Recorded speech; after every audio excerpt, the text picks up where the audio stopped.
എന്താ ഒരു ശബ്ദം കേട്ടെ?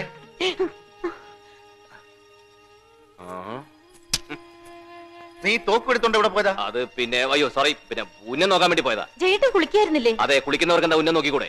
കുളിച്ചോണ്ടിരിക്കുമ്പോ ഉന്നം നോക്കുന്ന എന്റെ ഒരു ശീല.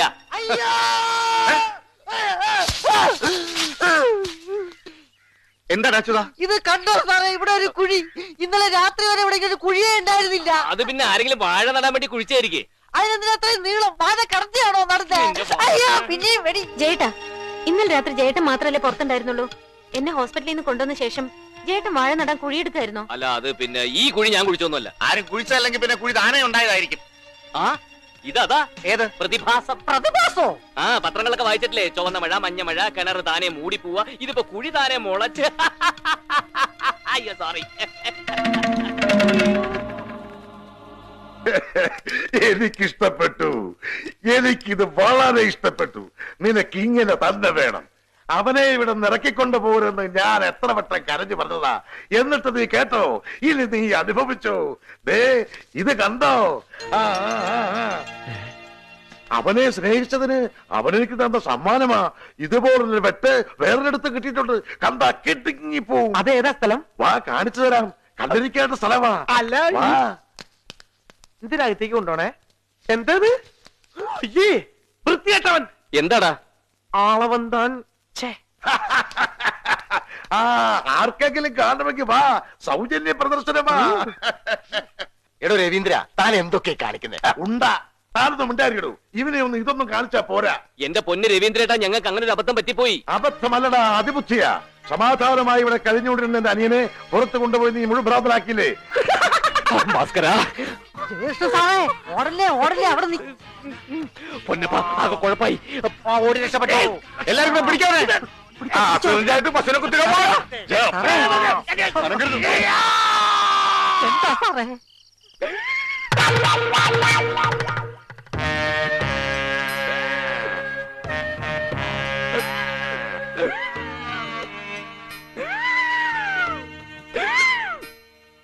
എനിക്ക് ഡോക്ടർ നമ്പ്യാരെയാണ് കാണേണ്ടത്. കാണാം. അതിനുമ്പ് കണ്ണും തുറക്കും. പിന്നെ ഇത്രയും നേരം ഞാൻ തുറന്നത് കണ്ണല്ലാതെ. പ്ലീസ് നമ്പ്യാർ ഡോക്ടറെ വിളിക്കുക. ഇത് പ്രശ്നം വേറെയാ. Relax relax relax. Doctor Nambiar സ്ഥലം മാറിപ്പോയി. പകരം വന്ന ഡോക്ടറാണ് ഞാൻ. അയ്യോ, എന്ന് പറഞ്ഞാൽ ശരിയാവില്ല. ഡോക്ടർ നമ്പ്യാർക്ക് മാത്രമേ എന്റെ പ്രശ്നങ്ങൾ അറിയൂ. ഓക്കെ, താങ്കൾ ഭയപ്പെടണ്ട. പ്രശ്നം എന്താ വെച്ചാൽ എന്നോട് പറയൂ. I can help you. പറയൂ മിസ്റ്റർ ജയകൃഷ്ണൻ.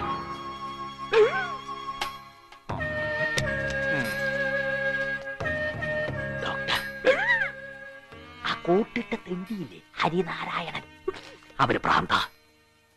ഡോക്ടർ അവനെ ഒന്ന് പരിശോധിച്ച അവന് വട്ടാണെന്നുള്ളത് ഡോക്ടർക്ക് മനസ്സിലാവും. അവനെ ഈ ആശുപത്രിയിലൊന്ന് അഡ്മിറ്റ് ചെയ്യണം. ഡോണ്ട് വറി ജയകൃഷ്ണൻ, കാര്യങ്ങളൊക്കെ ഇപ്പോഴാണ് എനിക്ക് മനസ്സിലായത്. ഒക്കെ ഞാൻ ശരിയാക്കാം. Okay, thank you. Mister Harinarayanan, ഇങ്ങോട്ട് വന്നിരിക്കൂ. അയ്യോ,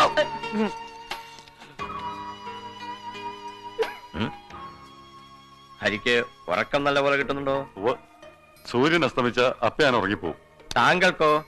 എന്റെ ഉറക്കമൊക്കെ പോയിട്ട് നാളെ എത്രയായി ഡോക്ടർ? ഞാൻ നേരത്തെ പറഞ്ഞില്ലേ, മറ്റേത്. അതെ അതെ അതെ. തലയുടെ പിൻഭാഗത്ത് ഒരു പെരുപ്പ് പോലെ തോന്നുന്നുണ്ടോ? എന്നോടാ പെരുപ്പ് പെരുപ്പ് പെരുപ്പ്? അല്ലല്ല, ജയേഷനോടാ. ഡോക്ടർ എനിക്കല്ല, ഞാൻ നേരത്തെ പറഞ്ഞില്ലേ. ഓ യെസ് യെസ്. ഉറക്കമില്ലാതെ കിടക്കുമ്പോ എഴുന്നേറ്റ് ഓടണമെന്ന് തോന്നുന്നുണ്ടോ ജയകൃഷ്ണന്? ജയേട്ടൻ അവിടെ ഇരിക്കും. രാധിക, നിനക്ക് മനസ്സിലായില്ലേ? ഇയാളെന്നെ ഭ്രാന്തനാക്കാൻ നോക്കുക. എനിക്ക് ഡോക്ടർ നമ്പ്യാരെ കാണണം, അല്ലെങ്കിൽ ഡോക്ടർ റസിയെ. ഡോക്ടർ നമ്പ്യാർ ബാംഗ്ലൂരാ. പിന്നെ ഇന്ന് റസിയുടെ കല്യാണം അല്ലേ? ഇദ്ദേഹം വളരെ പേര് കേട്ട ഡോക്ടറാ മോനെ. ജയകൃഷ്ണ, ഇതെന്താണെന്ന് പറയാമോ? നിന്റെ അമ്മയുടെ നായര് ഒരു ഊശാടിയും വെച്ച് ഡോക്ടറാണെന്ന് പറഞ്ഞ് നടന്നിട്ട് കാര്യമില്ല. കോമൺ സെൻസ് വേണം. സെൻസ്. പ്ലീസ്. എന്റെ രാധികയെ 3-4 മണിക്കൂറോട് കഴിഞ്ഞ് എന്റെ നിലയാകെ വഷളാവും. അതിനുമുമ്പ് എനിക്ക് നിന്നോട് ചിലത് പറയാനുണ്ട്. നീ വാ. ജയേട്ടാ, അതൊക്കെ പിന്നെ പറയാം. ഇപ്പൊ ഡോക്ടർ പറയുന്ന അനുസരിക്ക്. രാധികയെ എന്തിനാണ് ഇങ്ങനെ എല്ലാരും വിഷമിപ്പിക്കുന്നത്? അവിടെ ചെന്ന് ഇരിക്കും. പ്ലീസ്. സാറേ, എന്റെ പൊന്ന് സാറല്ലേ, പറയുന്ന ഒന്ന് കേൾക്ക്. മരുന്ന് കഴിച്ചാൽ മാറാത്ത അസുഖമൊന്നുമില്ല. ഒന്ന് നിർത്തണ്ടേ? എനിക്ക് യാതൊരു കുഴപ്പമില്ല. എനിക്ക് ഒരു കുഴപ്പമില്ല. രാധികെ, നീയെങ്കിലും എന്നെ വിശ്വസിക്കണം. എന്റെ കൂടെ ഒന്ന് വരണം. നിന്നോട് ചില കാര്യങ്ങൾ എനിക്ക് പറഞ്ഞേ പറ്റൂ. ഞാൻ വരാം. നോ, ഈ സമയത്ത് ഇവനെ കൊണ്ട് പുറത്തു പോകുന്ന അപകട. അത് സാരല്ല, ചേട്ടൻ വരും. Mrs Radhika Menon, what the hell are you doing? ഈ അവസ്ഥയിൽ അയാളെ വെളിയിൽ വിടാൻ പറ്റില്ല. നിന്നെയൊക്കെ ഡോക്ടറാക്കി അവന് മുക്കാലി കെട്ടിയെടുക്കണം. രോഗിയെ കണ്ട തിരിച്ച് വയ്യാത്ത നായേ.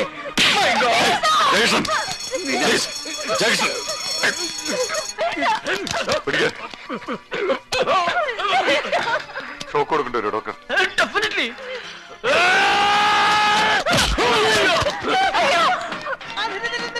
പുറത്തു പോകണമെങ്കിൽ പെർമിഷൻ വേണം.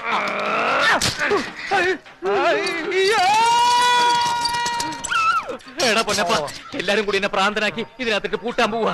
നീ ഒന്ന് പറ, എനിക്കല്ല അവനാണ് വട്ടെന്ന്. ചേട്ടാ എനിക്കല്ല വട്ട്, ഇവനാ വട്ട്. പട്ടി പൊന്നപ്പാ, അവനെ പിടിയടാ. കയ്യും കാലം കെട്ടിട്ടാലും വേണ്ടില്ല, അവനിവിടെ കൊണ്ടുവരണം. ഹലോ പങ്കജാഷൻ.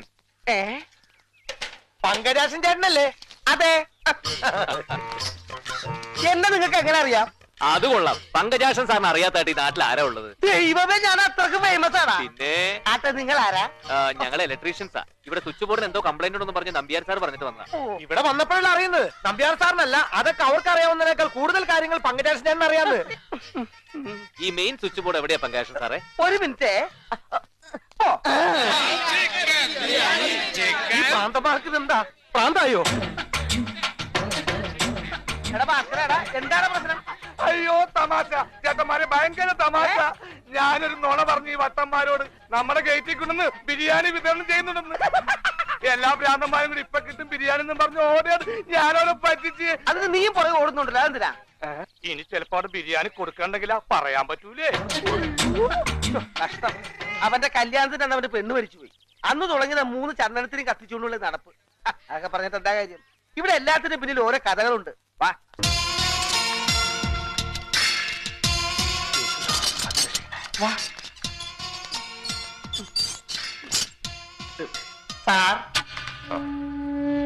സാറേ, ഇവര് ഇലക്ട്രീഷ്യൻസ്മാരുകളാ. മെയിൻ സ്വിച്ച് കുറച്ചു നേരത്തേക്ക് ഓഫ് ചെയ്യും.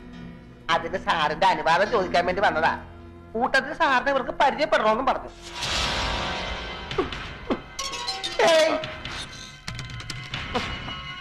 ഞാനേ ഈ താക്കോല് കൊടുത്തിട്ട് വരാം.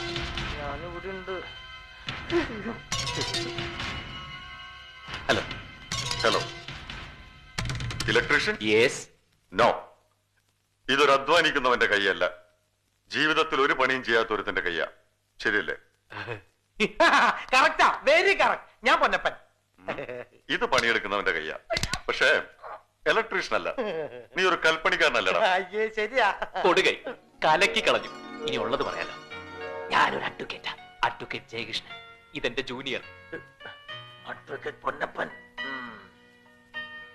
ഹരിനാരായണനെ ഈ തടവറയിൽ നിന്ന് രക്ഷപ്പെടുത്താൻ വേണ്ടിയിട്ടാണ് ഞങ്ങൾ എത്തിയിരിക്കുന്നത്.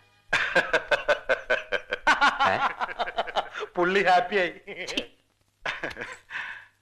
ഞാനൊരു മുഴുഭ്രാന്തനാ, ആശുപത്രിയിൽ അടക്കപ്പെടേണ്ടവൻ. ഹൈക്കോടതി വിധിച്ചത് അങ്ങനെയാ. ആ വിധിയെ മറികടന്നിട്ട് എന്നെ രക്ഷപ്പെടുത്താൻ നിങ്ങൾക്കെന്നല്ല ആർക്കും കഴിയില്ല. അതുമല്ല, ഇവിടെ നിന്ന് ഇറങ്ങിയിട്ട് ഇനി ഒരു പുതിയ ജീവിതം എനിക്ക് കിട്ടാനുമില്ല. എനിക്കൊരു ജീവിതം കിട്ടും, അത്രയ്ക്ക് പ്രശ്നത്തിലാണ് ഞാൻ. ഈ കേസും കൂടി കിട്ടിയില്ലെങ്കിൽ അമ്പലമുറ്റത്തിരുന്ന് ചില സ്വാമിമാര് പിച്ചെടുക്കണ കണ്ടിട്ടില്ലേ? അതുപോലെ കോടതി മുറ്റത്തിരുന്ന് വക്കീൽ കോട്ടിട്ട് തെണ്ടേണ്ടി വരും ഞങ്ങള്. താങ്കളെ രക്ഷപ്പെടുത്താൻ ആവശ്യമായ എല്ലാ വിവരങ്ങളും ലോ പോയിന്റ്സും ഞങ്ങളുടെ പക്കലുണ്ട്. ഈ വക്കാലത്തിൽ ഒന്ന് ഒപ്പിട്ടെന്നാ മതി. ഈ ഇരുമ്പഴിക്കുള്ളിൽ കുരുങ്ങിക്കിടക്കേണ്ട ആളല്ല നിങ്ങൾ. നിങ്ങളെ ഞാൻ പുറത്തു കൊണ്ടുവരും. നിങ്ങളുടെ ജ്യേഷ്ഠനുണ്ടല്ലോ, അയാൾ കൊണ്ടുവരുന്ന ഏതൊരു അഡ്വക്കേറ്റിനെയും എതിർത്ത് തോൽപ്പിക്കാനുള്ള കഴിവും കരുത്തും എനിക്കുണ്ട്. എന്തേ ധൈര്യമായിട്ട് ഒപ്പിടും.